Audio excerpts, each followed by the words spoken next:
తిరుమల లడ్డూలో రసాయనాల వ్యవహారంలో వైసీపీ డైవర్షన్ పాలిటిక్స్ చేస్తోందని కూటమి నేతలు ఆరోపించారు. సీఎం చంద్రబాబుపై అంబటి రాంబాబు అనుచితంగా మాట్లాడడం ఖచ్చితంగా శిక్షార్హమని మండిపడ్డారు. చంద్రబాబు నాయుడు గారి గురించి మీరు ప్రశ్నించారు. ఇలాంటి ఎలా ఎంకరేజ్ చేస్తారు సార్ మీరు అని అడిగారు. ఎంకరేజ్ చేయరమ్మా చంద్రబాబు నాయుడు గారు. ధర్నాలకి దొమ్మిలకి దిగమని, ఇష్టం వచ్చినట్టు మాట్లాడమని, పక్కన వాళ్ళని రెచ్చగొట్టి తమాషా చూడమని ఇలాంటి చంద్రబాబు నాయుడు గారు ఎప్పటికీ ఎంకరేజ్ చేయరు. నేను మిమ్మల్ని క్షమాపణ చెప్పండి అని అడగడానికి వచ్చాను అంతే. క్షమాపణ చెప్పిస్తాం, తప్పు చేశారు అని అధికారులు ఒప్పుకున్నారు, మీ స్వయంగా మీ నాన్నగారు ఒప్పుకున్నారు. కాబట్టి ఇంకా ఎక్కువగా చెప్పేదాకా వెళ్ళం మేము అని చెప్పి గట్టిగా అడగడం జరిగింది.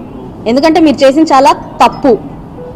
ఒక పాపం చేసి దాన్ని కడుక్కునే ప్రయత్నంలో డైవర్షన్ పాలిటిక్స్లో భాగంగా తప్పుల మీద తప్పులు చేస్తున్నారు.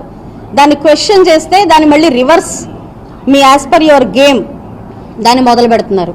చంద్రబాబు నాయుడు మహిళా సాధికారత కోసం ముందుకు వెళ్ళే ఒక వ్యక్తి. ఈ రాష్ట్రానికి ఒక అదృష్టం, మీరు నోట్ చేసి పెట్టుకోండి.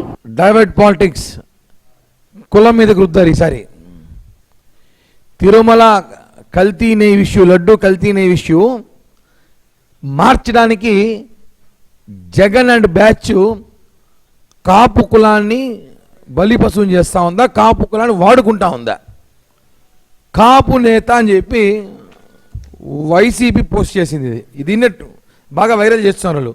ఈయన కాపు నేతంట, కాపులకి పెద్దంట, ఈయన లేకపోతే కాపు కులమే లేదంట అని చెప్పి కాపుల్ని మోసం చేయడానికి, కాపుల్ని రెచ్చగొట్టడానికి, మరొకసారి కాపులకి కమ్మలకి గొడవ పెట్టడానికి జగన్మోహన్ రెడ్డి చేస్తున్న చిల్లర రాజకీయానికి ఇదొక నిదర్శనం.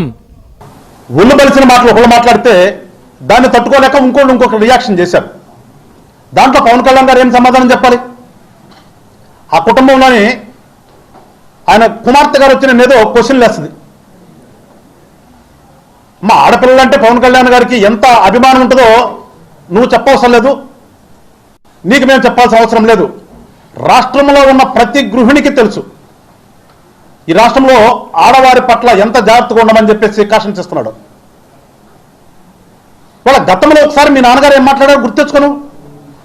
ఆ రోజు గుర్తు రాలేదా నీకు? ఇవాళ నువ్వు మాట్లాడే కులం లేకపోతే మీ నాన్నగారు గుర్తు రాలేదా?